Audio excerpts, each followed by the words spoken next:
So, hey, Matt Jams, welcome back. Today, we're making trigonometry easier and more exciting as we explore the law of science. Get your pen and paper ready, and let's solve, learn, and have fun. Let's go. So, today's topic po, we will focus on the law of science. Okay? So, kailan ginagamit yung law of science if the given triangle is an oblique triangle? When we say oblique triangle, it is a triangle that has no right angle. Tulad po ni acute and obtuse triangle. Now, under the law of sine, meron po tayong mga cases na dapat malaman. Okay? So, kung yung ports po ng triangle, ang given po ay angle side angle, we will apply the law of sines. Okay, if the second case falls under angle side, so law of sines ang gagamitin, and the third case is a side angle, that is also the law of sine. Now, among the cases we have here, the case number 3, which is the SSA, is the ambiguous case. When we say ambiguous case, there are possibility na magkakaroon tayo ng zero triangle, one triangle, or two triangles. It depends on the sine theta natin. If the sine theta is equal to 1, then there is one triangle formed. If the sine theta is greater than 1, so ibig sabihin mas mataas sa 1, there is no triangle na mabubuo. And if the sine theta is less than 1, so ito yung mga 0.9, so on and so forth, then there are two possible triangles ang mabubuo natin. Okay, so it depends again on the sine theta. Now, among the cases we have, okay, so sa case number 1, which is the ASA, kailangan pa nating kunin yung isang angle muna before we can directly use the law of sines. Kasi sa law of sines, dapat merong opposite parts. So, kung meron tayong side, dapat merong opposite angles given. So, among the cases, si number 2 and number 3, meron siyang opposite sides and angles with angles. Sa case number 1, wala po tayong opposite side dito even though we have two angles given. Kasi yung side natin dito is included. So bago natin gamitin yung law of sine, kukunin natin yung isa pang angle na natitira by using the sum of alternate interior angles. And that is 180 degrees. Okay? So sa formula naman ng law of sines, meron tayong dalawang pwedeng pagpilian. Kung ang given po ay if the unknown is side, so ito yung formula natin. If the unknown is an angle, ito naman po ang gagamitin natin para mas madali po nating i-manipulate mamaya yung equation. So let's start po sa number 1. In triangle ABC, angle A is 40 degrees, angle B is 65 degrees, and side A is 12 centimeters. Find side B. So, itong problem na to, you cannot solve this directly without drawing. So, kailangan natin i-visualize muna. Okay? So, meron tayong triangle daw, and the name of the triangle is triangle ABC. Okay? Then, meron tayong mga sides. So, malalaman yung sides, no?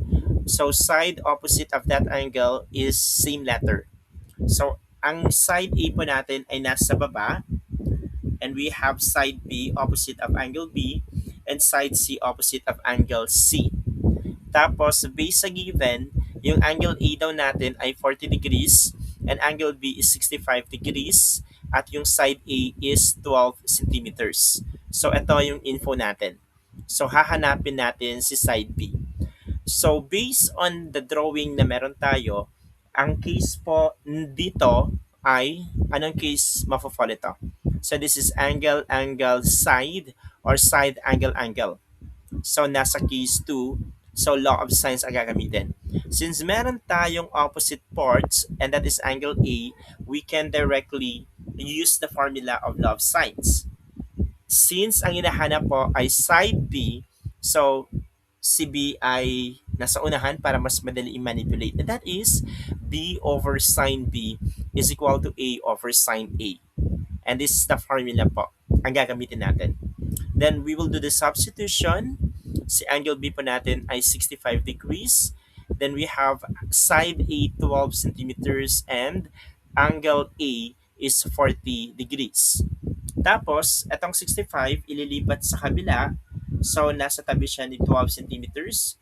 So, kung sa mathematical rule po tayo, we will apply the MPE or the multiplication property of equality. So, ang ginawa dito, we multiply the multiplicative inverse of sine 65. Okay? Of 1 over sine 65. And that is sine 65. Kaya napunta po siya sa taas. And then using your calculator, the side B is about 16.9 centimeters. And this is the final answer for side B.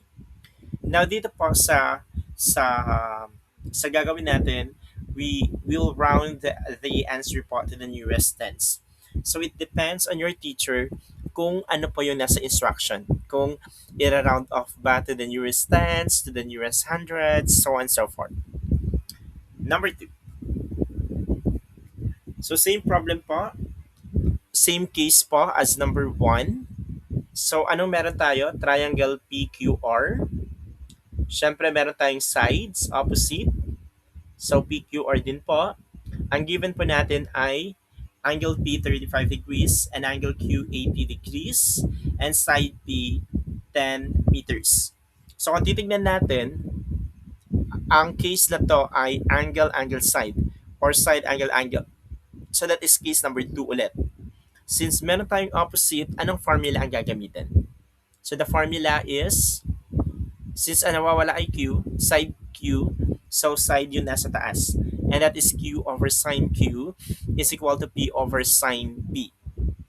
So you can pause the video po, sagutan nyo po sa papel, then after masagutan, pwede nyo i-resume yung video para ma-double check po kung tama ba yung sagot nyo. So i-compare po ninyo yung sagot nyo sa sagot ko. Okay, so I'll resume in 3, 2, 1. Okay, so ito yung formula natin. We will do the substitution. So si angle Q po natin again is 80, si side P ay 10, at si angle P ay 35. Ilipat po si sine 80 sa taas, and that is 10 sine 80 over sine 35. And by calculator, the approximated value for the side P is 17.2 meters. This is the final answer. Tama po ba kayo? Okay, dapat tayo sa number 3. In triangle ABC, angle A is 32 degrees, angle B is 71 degrees, and side A is 9 centimeters. Find side B. So same din po no, sa naunang dalawang problem. So drawing muna tayo. And the name of the triangle is ABC. Siyempre meron tayong side ABC. Then lagyan po natin ng given. So yung angle A po natin ay 32 degrees, angle B ay 71 degrees, and the side A is 9 centimeters. So this is what case? Case angle side or the side angle, that is case 2. So meron tayong opposite parts which is A. So angle A and side A. We can directly use the formula of law of sines. So ang nawawala po ay side B. So ang formula na gagamitin po natin is B over sine B is equal to A over sine A. So pause nyo ulit yung video. Then I'll resume in 3, 2, 1. So by substitution, we will get this.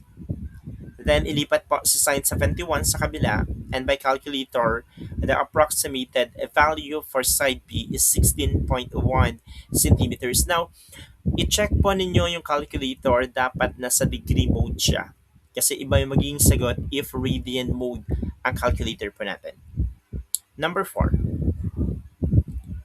So in triangle DEF, angle D is 55 degrees, angle E is 45 degrees, and side D is 14 meters.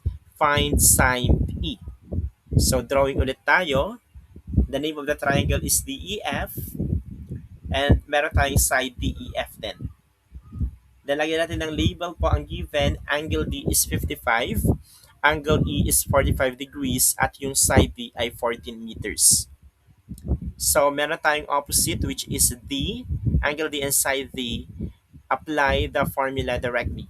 And the suited formula to find the side E is E sine E over sine E is equal to D over sine D.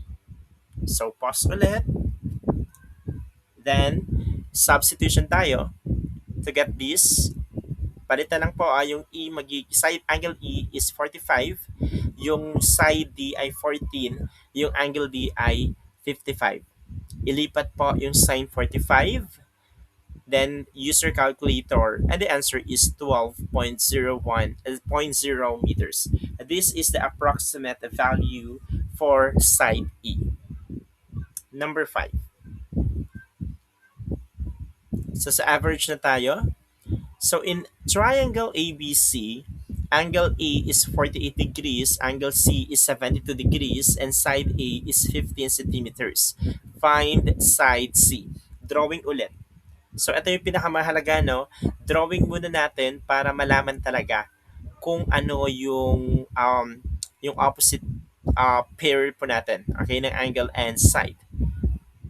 So, given po natin 48 degrees for A and 72 degrees for C and side A for 15 centimeters. So, merong opposite. So, that is angle A and side A. And the formula to find side C is this. So, pause nyo ulit. Then, ito po yung solution po natin. Substitution. Then, ilipat po yung sine 72 degrees. And by calculator, the answer is about 19.2 centimeters. This is the value of side C. Tama po ba? Now, let's move on to number 6. In triangle XYZ, angle X is 52 degrees and side X is 18 centimeters and side Y is 14 centimeters. Find the angle Y and give the possible acute solution to the nearest tenth. Okay, so drawing ulit tayo ng triangle XYZ. Okay, so yung angle X po natin ay 52 degrees. Yung side X ay 18 at yung Y natin ay 14 centimeters. Anong case ito? This is angle side or side angle. This is case 3 of law of sine. Since this is SA case and this is ambiguous case. Tama? This is ambiguous. So, dito po sa triangle natin, pwedeng zero yung triangle. So, this triangle does not exist. Okay? Or one triangle lang. Or pwedeng dalawa yung triangle ang mabubuo natin. Okay? So, it depends on the sine theta. Since meron namang opposite, diretso tayo sa law of sine. Since ang nawawala ay angle y, so yung angle nasa taas and that is sine y over y is equal to sine x over x. And then, substitution tayo. Okay, then ilipat natin yung 14 centimeters sa kabila. So, compute muna natin yung sine y. Okay, para malaman kung ilang triangles ba talaga ang nag-i-exist sa number 6. Since the sine y here is about 0.61 and 0.61 is less than 1, so ibig sabihin, there are two triangles ang mabubuo natin. Dalawang triangle po ang mabubuo natin. Since hinahanap dito si acute solution po, so pwede natin kunin yung angle y directly. And that is ilipat yung sine, magiging arc sine of 14 sine 52 over 18. And by calculator, it is about 37.8 degrees. Ito na po ang sagot natin. Okay? Since dalawa po ang magiging sagot dito sa triangle, so para makuha po yung isang possible value for y, so ito yung y sub 1, yung 37.8. Yung isang possible value for y could be 180 minus 37.8. Okay? And that is, what is 180 minus 37.8? That is 111. 142.2 degrees. So, yun po yung isang possible value for the angle y natin. Okay? So, yung pangalawang triangle natin is obtuse triangle at itong triangle natin is This is acute triangle. So this is the solution. Number 7, in triangle ABC, angle A is 63, angle B is 47, and side C is 16 centimeters. Find side A. So drawing ulit tayo. So ABC, so angle A po natin ay 63, angle B is 47, and side C is 16 centimeters. Okay? Then, since this is angle side angle or ASA case 1, so kung case 1 po sa law of sine, we cannot directly use the formula. Okay? Kasi wala tayong opposite dito. Pero, malalaman natin yung isa pang nawawalang angle. And that is angle C. Remember that the sum of the interior angles of a triangle is equal to 180. So, para mahanap po si angle C, that is 180 minus the sum of the two given angles. And substitution tayo, therefore angle C is 70 degrees. So, yung angle C natin, 70 degrees. And that's the time na gagamit tayo ng law of sine. Since ang nawawala ay side A, ang suited formula for this is A over sine A is equal to C over sine C. We cannot use the B kasi nawawala yung side B naman. Okay? So, ito yung suited. Then, substitution tayo. Ilipat yung sine 63. Then, by calculator, the approximate value of side A is 15.2 centimeters. Ito na po ang sagot. Now, the question is, paano kung gusto kong hanapin yung side B? Okay? So, para mahanap yung side B, pwede tayong gumamit ng um, law of sine pa din, no? That is, B over sine B is equal to C over sine C. So, si C ang gagamitin natin kasi yung side C is given. Hindi natin pwede gamitin yung sine A to compute for side B. Kasi the final answer for side A here is approximated. So, pwede din gamitin yung side A kung ito po ang gagamitin natin sa process, not the rounded answer. Number 8. So, in triangle RST, side R is 22 centimeters, side S is 17 centimeters, and angle R is 58 degrees. Find the obtuse value of angle S. So pag ganito yung problem, so possible na dalawa yung triangles na to. And this will fall to SA case. So check natin.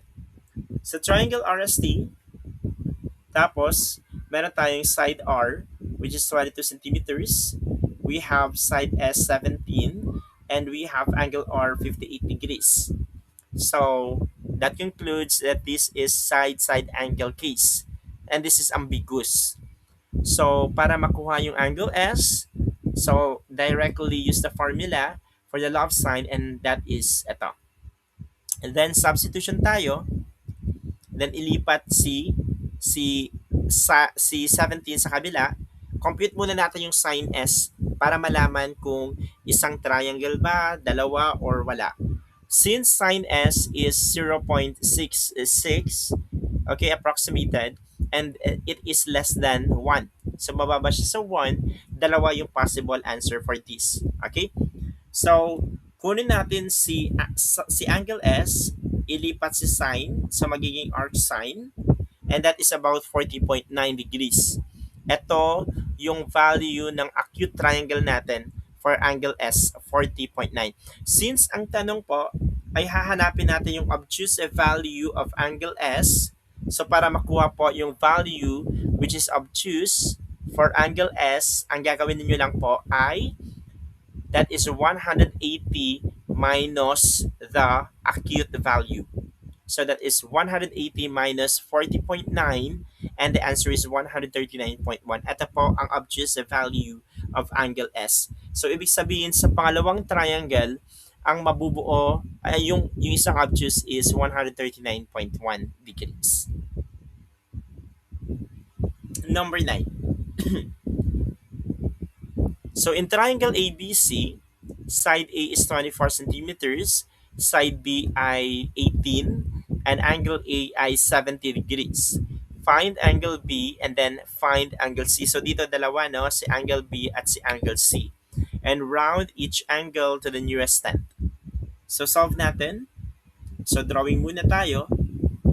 Lagyan ng label. Sana all. And ang hinahanap po ay B and C. So simulan natin sa angle B muna. So this is, we can use the formula directly because meron tayong opposite pair. And that is A. So formula for angle B, ito. Then substitution tayo.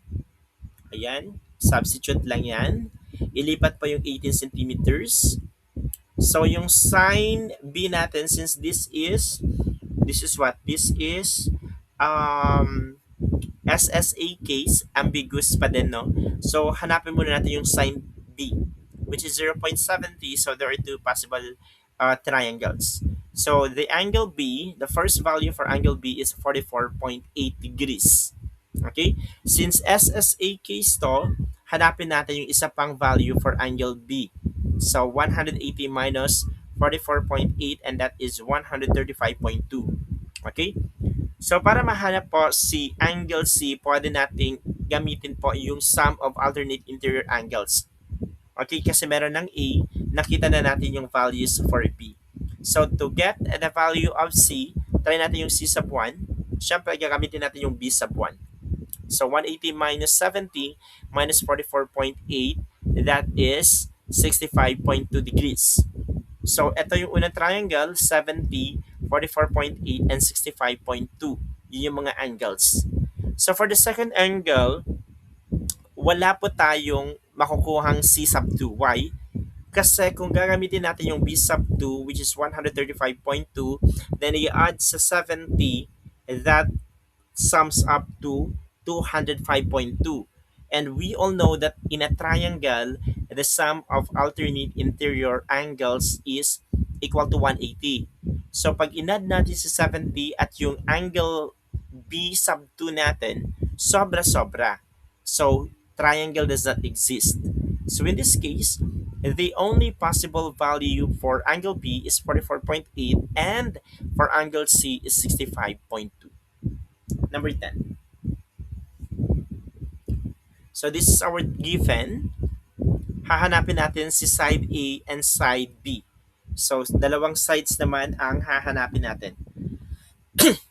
So angle A is 74 and angle B is 39 and side C ay 25 centimeters. So what case is this? This is angle side angle. So asa, so kukunin muna natin yung isa pang angle na nawawala kasi wala tayong opposite. So the formula is this. To find angle C, subtract lang po yung 180 by the given angles. And the angle C is 67 degrees. 67 degrees. Then, kunin natin C, side A muna. So the suited formula for this is A over sine A is equal to C over sine C. Tapos substitution ulit, ilipat yung sine 74 and A is about 26.1 centimeters. Ito na po yung E natin. For side B, ang formula ay B over sine B is equal to C over sine C. Substitute ulit, ilipat yung sine 39 degrees and B is about 17.1 centimeters naman. So ito na po yung mga values ni A and B. So last two. In a triangular field, so a triangular field has two known angles. So sabi dito, angle A is 46 degrees and angle B is 59 degrees. The side opposite of angle A measures 72 meters. Find the length of the side opposite of angle B and the third angle. So dito ang hinahanap po natin is the length of the opposite side of angle B. So ano kaya yon? So draw po muna natin para ma-visualize. So, ABC ulit yung triangle. And ito yung sides. Given po 46 sa A, B sa 59. So sabi sa second statement, the opposite of angle A measures 72. So ano yung side opposite of angle A? That is side A. So side A is 72 meters. Okay, so hanapin natin yung length of the side opposite of angle B. So ano naman po yung length of the side opposite of angle B? That is side B. Okay, so ang formula po natin is this. Then replace angle B, side A, and angle A. Ilipat yung sine 59 and the length of the side opposite of angle B is about 85.8 meters naman. Para mahanap yung third angle, so ang gagawin po natin is ano? Okay, so to find the third angle, syempre, sum of alternate interior angles. So si angle A natin 46, si angle B po natin ay 59, and the angle C is equal to 75 degrees. Last one. Two observation points form a triangle with a cell tower. From point A, the angle opposite the 120 meters side is 42 degrees. The angle at point B is 68 degrees. Find the distance between the 2 points, round to the nearest tenth of a meter. So drawing ulit tayo. Bumalik. Okay, so meron tayong cell tower. Tapos, meron tayong 2 points. The point A and the point B. So let's say ito yung point A and B. So connect po natin to form a triangle. So sabi sa second statement, the angle opposite the 120 meter side is 40. So from point A daw. So let's say this is your A, this is your B, this is your C. Okay, so syempre, ito yung A, ito yung B, ito yung C naman. So from the second statement, from point A daw, yung angle opposite niyan ay 120. So the side A is 120 meters and angle A is 42 degrees. Third statement, the angle at point B is 68 degrees. So ito yon. Find the distance between the 2 points. So anong hinahanap? Yung side C. Nasa gitna. Between point A and point B, that is side C. And this is our formula. So bago natin hanapin si side C, kunin muna natin yung angle C. Okay? And A po natin ay 42, B ay 68. Therefore, your angle C is 70. Then apply po natin yung love sign. At naman yung formula. Then substitution. Then ilipat po yung sine 70 to get 168.5 degrees. So, ibig sabihin the distance between point A and point B is about 168.5 meters. Meters po yan na hindi siya degree. Okay, so that's it. So now ay may natutunan po kayo at may handa po ang sarili sa topic na to. So next video po in trigonometry is about law of cosine naman. See ya!